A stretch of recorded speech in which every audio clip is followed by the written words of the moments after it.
lost, and where like certain Native Americans will talk about this world is where the Pukwudgie comes from, which is a kind of Native American fae, and we will actually have a whole episode on them at some point, just not yet.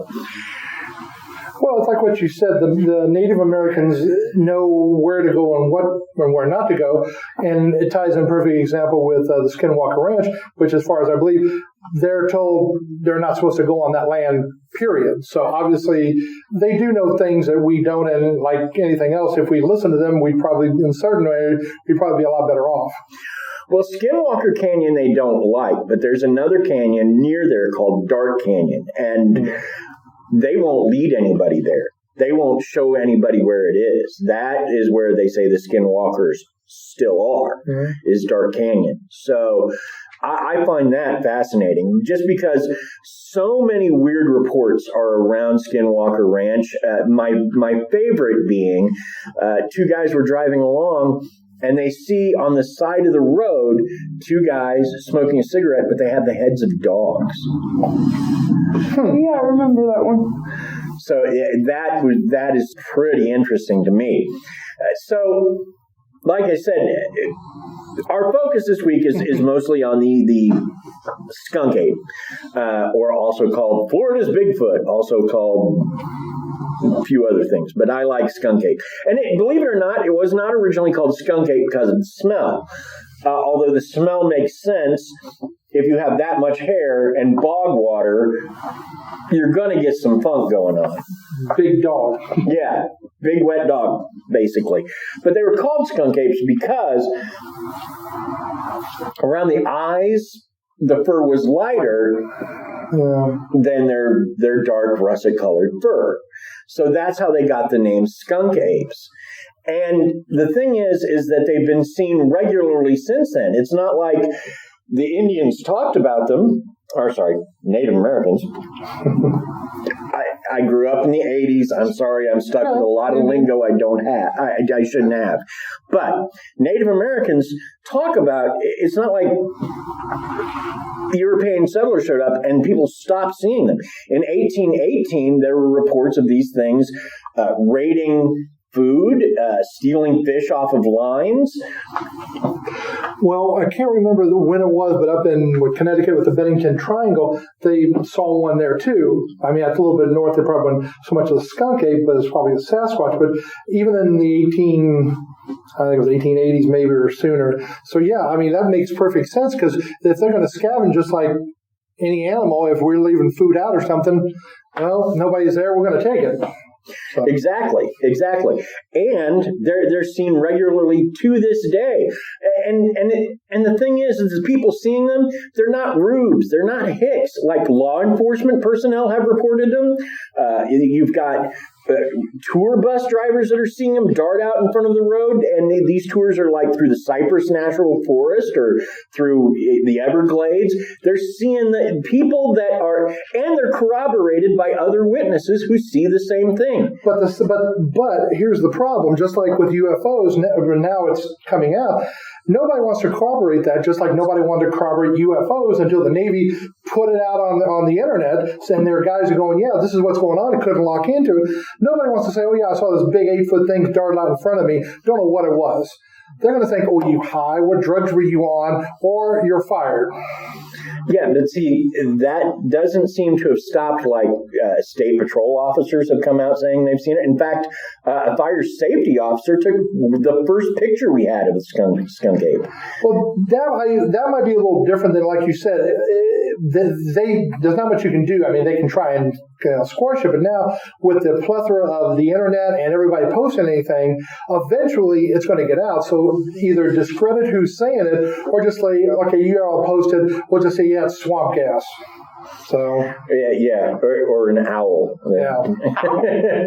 So I mean, owl facts last episode before last. Yes, you did owl facts the episode before last, and you got some pretty cool owl facts, and you gave me a chance to talk about one of my favorite owl stories that I learned from No Such Thing as a Fish. Also, I don't know if you know this, but owls have knees.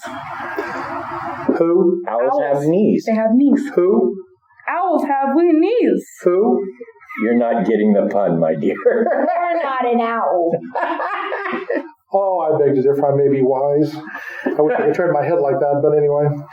Yeah, actually, one of the weird facts she presented is like they have like a blood pool in their neck, and that's what allows them to turn their head like that. So, like the blood is all pooled up, and so when they turn their head and separate from the blood flow, it's this pooled blood that keeps feeding the brain. Don't ever want to see a dead bird. That's all I gotta say. So yeah, that was one thing we learned last week that was pretty interesting. Cool. Interesting.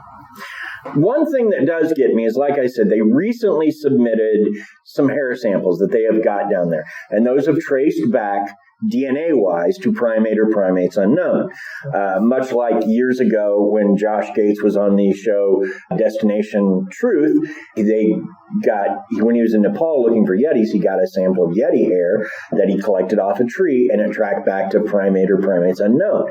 So I think all these things are related. Sasquatch, Yetis, I think it's all related. Mm-hmm. And if we're finding DNA signature, then it's got to be out there somewhere. Is it the same creature? I think with variations, yeah, it probably is. Well, it's like anything else. Look at all the different races in the world.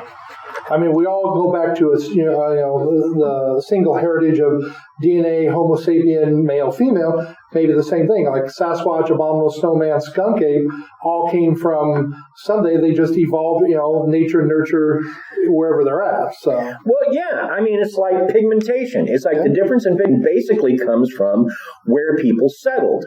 So if they settled in the hotter climates, they developed a darker pigmentation to protect them from the sun. And if they settled in the ice area, they became white, or very, very white. There you go. Yeah, or like me, they just try to neutralize the blue. Okay. Sorry, George Carlin. I don't often steal jokes, but when I do, I take them from the best. Anyway, neither here nor there. The point trying to make is simply this. We have scientific confirmation that something is out there. We have a record of sightings that stretches back to the 1800s for Europeans alone, and the indigenous people of the area talking about the same kind of thing. Although they said it was like a giant man-eating monster. I don't know if that was just a fear they had, or maybe it was a bit bolder back then because it wasn't as populated. Well, back then, you got to remember, on a map, here there be dragons.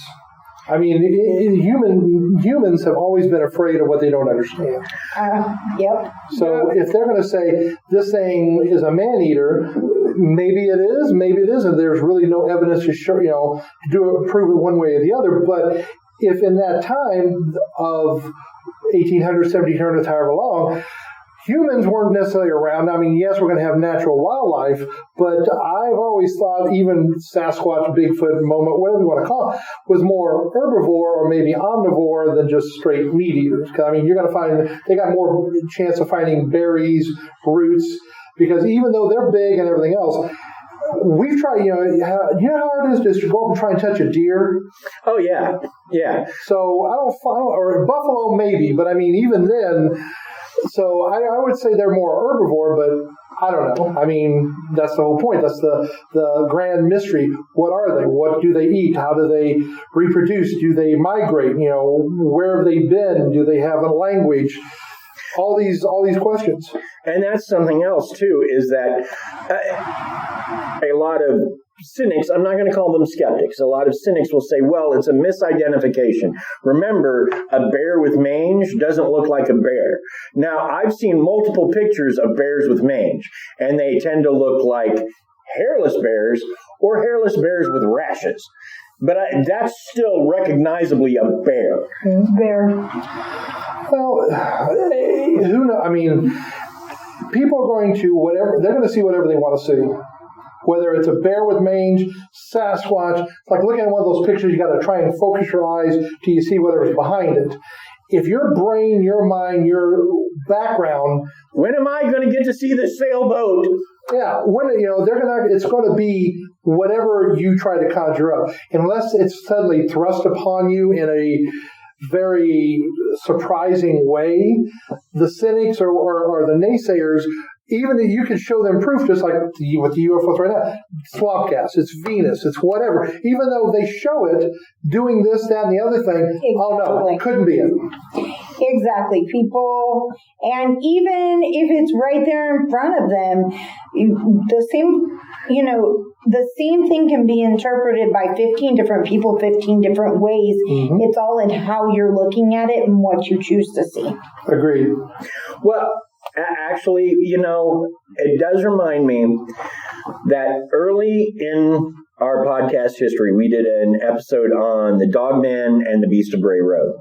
Okay. And I found a story. Now, if I remember right, it was on Reddit. And anything I get on Reddit, I'm like, take this with a grain of salt. About this big. A bag of salt. Yeah. I can't verify anything on Reddit, and I'm not going to try. But the gentleman seemed credible. Sane was the word I'm going to go for. Sane.